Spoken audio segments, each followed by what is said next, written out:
In this guide, I'm going to show you how to fix the Google Play Store not opening on a Firestick. This is Miguel from Just Boz, and before we get into this guide, make sure to like the video and subscribe to the channel with all notifications on for more content like this. It really does help out the channel and we'd greatly appreciate it. If you have any questions, just ask them down in the comment section below. I'm going to be doing my best to reply to every single comment down there.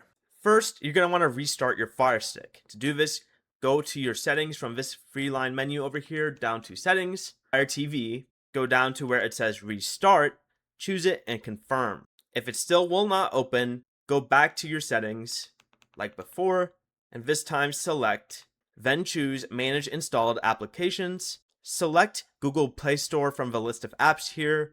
I'm using downloader because I don't have Google Play Store, but go down to the option that says force stop. Once you do this, also select clear cache, and then try opening it again.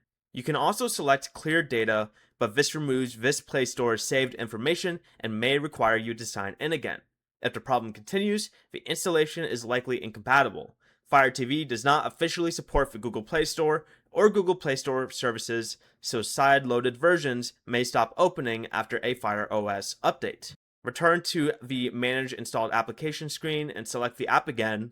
Choose the option that says uninstall and confirm. And from there, go ahead and install compatible apps either through the Amazon App Store or sideload each individual APK instead, like with downloader here. Before you leave, remember to like the video and subscribe to the channel with all notifications on for more content like this. It really does help out the channel and we'd greatly appreciate it. And if you did have any questions, just ask them down in the comment section below. I'm going to be doing my best to reply to every single comment down there. Peace.